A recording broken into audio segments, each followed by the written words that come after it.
Madam Speaker, I thank my colleague for yielding me the customary 30 minutes, and I yield myself such time as I may consume. Gentleman's recognized. Madam Speaker, I rise today in opposition to the rule and the underlying bill. Madam Speaker, today there are very serious challenges facing our country, facing rural America, suburban America, and urban America. In the next 3 weeks, Congress has to address the payroll tax cut issue, or there will be an enormous tax increase, over $1,000 per family, to the American middle class. This Congress has to pass a budget, or the government will shut down. This Congress has to address a number of other expiring tax revisions, all in the next 3 weeks. This is real work to do, real work that needs to be done for the American middle class, the American people, for farmers, for businessmen and women, and for workers. And yet today, this body is not taking on real work. Instead, we're addressing an illusory problem, a fake problem, rather than a real one. My colleague from Florida mentioned the specter of someone somehow regulating the dust kicked up by a truck on a dirt road. I don't think there's a single member of this body that wants to regulate the dust that's kicked up by a truck on a dirt road. The EPA certainly doesn't. The farmers don't want us to. Members of Congress don't want us to. So what are we exactly talking about? Instead of addressing the serious problems that are facing the nation, we're talking about a bill that satisfies talking points, has a few unintended consequences, which I'll get into in my remarks, and ignores the real problems of today. This bill before us claims to block the EPA from implementing a rule that doesn't even exist, hasn't even been thought up, is opposed by the head of the EPA. That's right, we've got millions of unemployed Americans, a massive tax increase looming, and yet here we have a bill to stop the EPA from doing something it's not doing. EPA Administrator Lisa Jackson just told Congress specifically that they have no intention of doing a rule in this area because the existing rules passed during the Reagan administration are adequate. So instead of worrying about a non-existent farm dust rule, maybe we should pass a regulatory ban on blowing smoke, because that's exactly what Congress is doing with this bill here today. Not only does this bill seek to address a non-existent problem, Madam Speaker, but it also has a number of unintended consequences.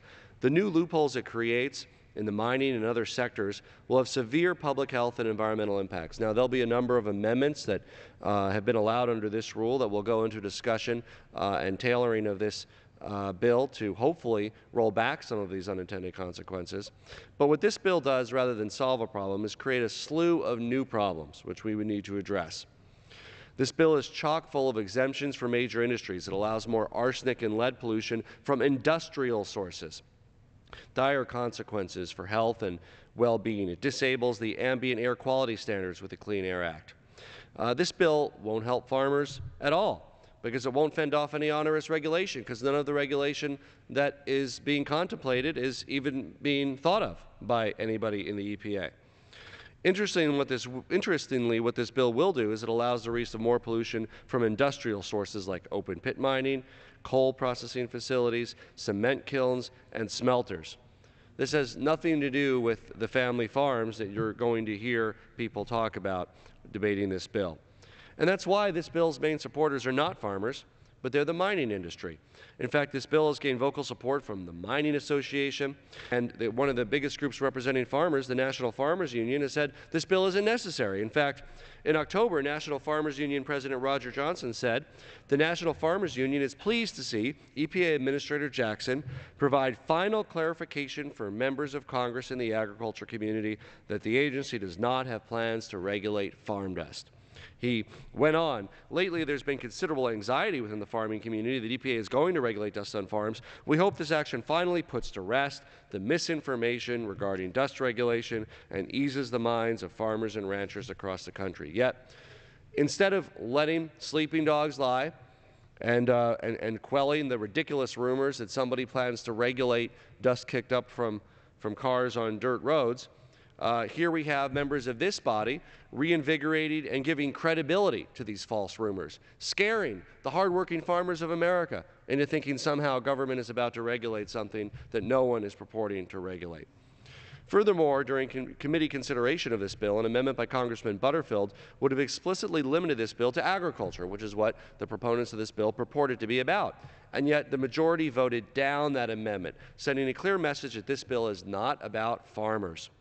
Let us see this bill for what it really is: another effort to attack the EPA and prevent the EPA from implementing the Clean Air Act under common sense rules that protect our public health. It's time to get serious with the business of the House, to take on the real tasks that we have of expanding the payroll tax, passing a budget, and stop making up problems and then making up solutions that cause more problems than they purport to solve. We've already got enough problems that this Congress and this country needs to work on. Let's get to work. I reserve the balance of my time. Gentleman from Colorado.